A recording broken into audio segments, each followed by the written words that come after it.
ಒಂದೇ ಮನೆಯಲ್ಲಿ ಇಬ್ಬರ ಒಂದು ನಾಯಕರ ಅಭಿಮಾನಿಗಳು ಅಂತಾನೆ ಹೇಳ್ಬೋದು ನಿಮ್ಗೆ. ಹಾ ನೀವು ದರ್ಶನ್ ಅವರಾದ್ರೆ ಅವ್ರು ಸುದೀಪ್ ಅವರ ಅಭಿಮಾನಿ. ಹೌದು. ಸೊ ಕಿಚ್ಚು ದಚ್ಚು ನೀವ್ ಹೇಳ್ತಾ ಇದ್ರಿ. ಸೊ ಫ್ರೆಂಡ್ಶಿಪ್ ಇಡೀ ಕರ್ನಾಟಕಕ್ಕೆ ಅಷ್ಟೇ ಅಲ್ಲ, ಇಡೀ ಭಾರತಕ್ಕೆ ಗೊತ್ತು ದಚ್ಚು ಕಿಚ್ಚು. ಯಾಕಂತಂದ್ರೆ ಒಂದು ಕಾಲದಲ್ಲಿ ಅಂಬರೀಶ್ ಅವರು ಮತ್ತೆ ವಿಷ್ಣುವರ್ಧನ್ ಸ್ನೇಹ ಇತ್ತು, ಈಗಿನ ಕಾಲದಲ್ಲಿ ಇತ್ತು. ಸೊ ಅವ್ರಿಬ್ರು, ಸೊ ನೀವಿಬ್ರು ಒಂದ್ ಹೆಂಗಿದ್ರು ಅವ್ರ ಅಭಿಮಾನಿಗಳು ಈಗ ಇಬ್ರು ಅಭಿಮಾನಿಗಳಾಗಿದ್ರ. ಸೊ ಅವ್ರಿಬ್ರು ಒಂದಾದ್ರೆ ಆ ಮೂಮೆಂಟ್ ಹೆಂಗಿರುತ್ತೆ? Oh wow, it will be fantastic. ಯಾಕೆಂದ್ರೆ ಚಿಕ್ಕ ವಯಸ್ಸಿಂದ ನಾನ್ ದರ್ಶನ್ ಸರ್ ಅಭಿಮಾನಿ ಅಂತಂದ್ರೆ ಅವ್ನು ನನ್ನ ಸುದೀಪ್ ಸರ್ ಅಭಿಮಾನಿ. ಇಬ್ರಿಗೂ ಫೈಟಿಂಗ್ ಹಂಗೆ ಇತ್ತು ಚಿಕ್ಕ ವಯಸ್ಸಿಂದ. ಸೊ ಈಗ್ಲೂ ಅಷ್ಟೇ ಬಿಗ್ ಬಾಸ್ ಹೋಗ್ಬೇಕಾದ್ರೆ ನೀನ್ ಹೋಗ್ಲೇಬೇಕು. ನಾನು ಸುದೀಪ್ ಸರ್ ನ ನೋಡಕ್ಕೆ ಬಿಗ್ ಬಾಸ್ ನ ನೋಡ್ತಾ ಇದ್ದೆ. ಈಗ ನನ್ನ ಅಕ್ಕ ಅಲ್ಲಿ ಇರ್ತಾಳೆ ಅಂತಾನೆ ನಂಗೆ ಇನ್ನೆಷ್ಟು ಪ್ರೌಡ್ ಫೀಲ್ ಆಗುತ್ತೆ. ನೀನ್ ಹೋಗ್ಬೇಕಂತ ಹಠ ಮಾಡಿದ್ದೆ. ನನ್ನ ತಮ್ಮ, ನನ್ನ ತಮ್ಮನ ಫ್ರೆಂಡ್ಸ್ ಎಲ್ಲಾರು ಹೋಗಿ ಅಕ್ಕ ನೀವು ಅಂತ. ಅದೇ ನನಗೆ ಆಶ್ಚರ್ಯ ಆಗುತ್ತೆ.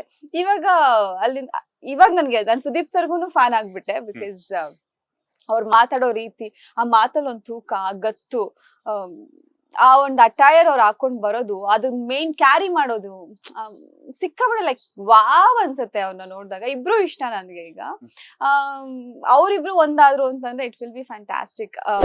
ನಾನೇ ಅನ್ಸುತ್ತೆ ಇನ್ಸ್ಟಾಗ್ರಾಮ್ ಅಲ್ಲಿ ಈ ಕಡೆ ಸುದೀಪ್ ಸರ್ದು ಫೋಟೋ ಹಾಕೊಂಡಿದೀನಿ, ದರ್ಶನ್ ಸರ್ದು ಫೋಟೋ ಹಾಕೊಂಡಿದೀನಿ. ಸೊ ಅವ್ರಿಬ್ರು ಒಂದಾದ್ರೆ ಇನ್ನೂ ಬ್ಯೂಟಿಫುಲ್ ಆಗಿರುತ್ತೆ ಆ ಒಂದು ಮೂಮೆಂಟ್. ಯಾಕಂದ್ರೆ ಇಡೀ ಕರ್ನಾಟಕನೂ ಕಾಯ್ತಾ ಇದೆ ಅವ್ರಿಬ್ರು ಫ್ರೆಂಡ್ಶಿಪ್ ಮತ್ತೆ ನೋಡ್ಬೇಕು ಅಂತ.